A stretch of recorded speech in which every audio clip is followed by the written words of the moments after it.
So today we're going to be reading A Diary of a Minecraft Zombie for the second time because the first video fucked up halfway through the whole chapter. Shit blowed me.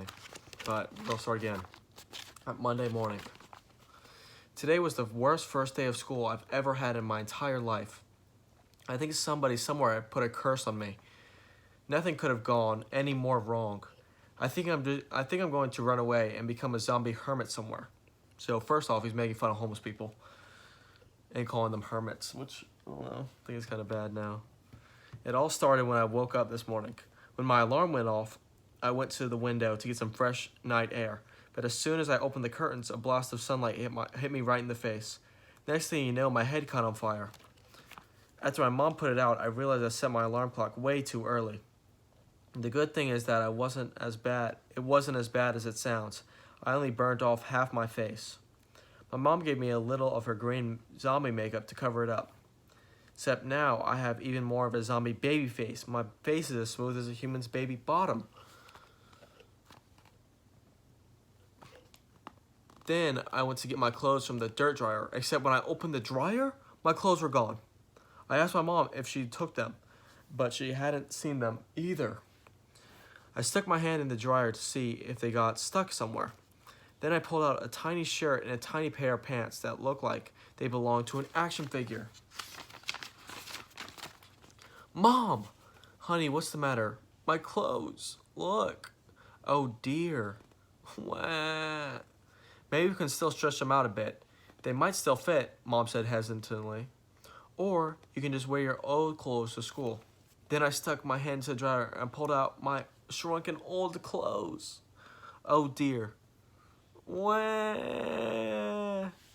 At that point, I thought it couldn't get any worse, but boy, was I wrong. So I squeezed into the Minnie's turquoise shirt and blue pants. I felt like I was getting a wedgie, except all over my body. I got all my stuff together and waddled downstairs, and I found my mom preparing my lunchbox. Mom, what's that?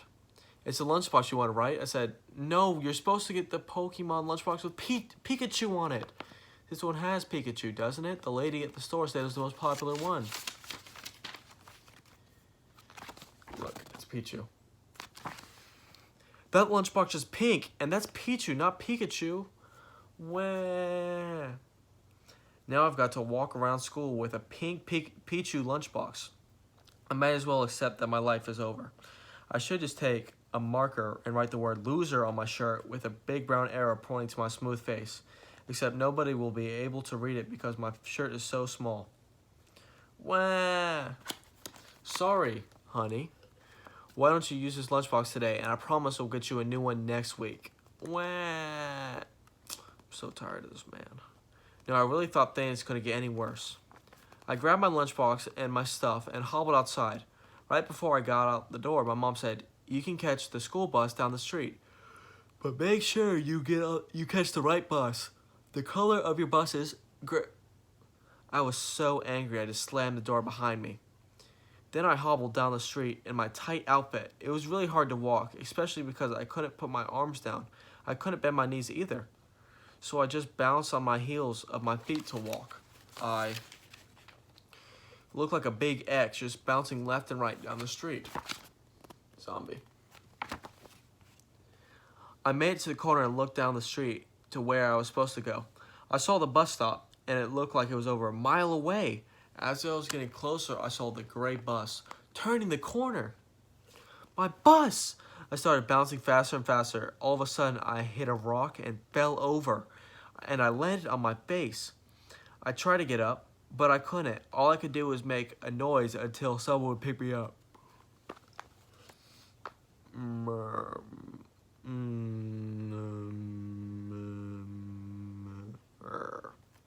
Finally, someone saw me and picked me up. It was Old Man Jenkins. Zombie, what you doing playing around on the floor? You're gonna miss your bus. Thanks, Mr. Jenkins. Thanks, Mr. Jenkins. I bounced up a few more feet and I saw the bus pulling up. I caught it just in time. As I looked back, I could see Old Man Jenkins shaking his head. So as I sat on the bus, I found it So as I sat on the bus, I found it kind of weird that we were going a different direction than school. But I just thought maybe we had to pick up more kids from other neighborhoods. I also found it kind of weird that only little kids were getting on the bus. I was lying on all the seats in the back of the bus because I couldn't bend my legs to sit down. And since I missed an hour of sleep, I was tired, so I thought I would just take a short nap. "Wake up, buddy," the bus driver said. "Last stop." What? "Last stop," he said again. "A little help, please? A little help, please?" The bus driver helped me get off the bus, and then he drove away laughing, I think. And when I looked up, I knew I was in trouble. The sign read, Pansy Mob Elementary School. Oh man, I'd gotten on the wrong bus. Wah. I just fell on the ground and started crying. I tried curling up into a ball, but I couldn't move my arms and legs, so I just laid there. Old man Jenkins came galloping up on a zombie horse. "Zombie, you got on the wrong bus. Your bus is the green one." Wah. "Lucky for you, I chased your bus here, and come on, I'll give you a ride to school." "A little help, please?" Old man Jenkins picked me up and put me on his zombie horse, but every time he went to get on, I would fall off the other side. After about 30 minutes of trying to get me on the zombie horse, he just laid me flat on the zombie horse and sat on top of me. He rode this dude's face. He rode his face. So here I am. I'm outside of the principal's office, writing in my journal, and waiting to hear what's going to happen to me. It's after lunchtime because I came so late and I missed my first few classes, but I'm glad I missed lunch. I didn't want anyone laughing at my pink lunchbox anyway. I hope the principal just sends me home. After everything that happened today, things just couldn't get any worse. So that was a long-ass chapter. So I'm just going to, make that one video. But I want you guys to comment, what's your favorite lunchbox that you've ever had?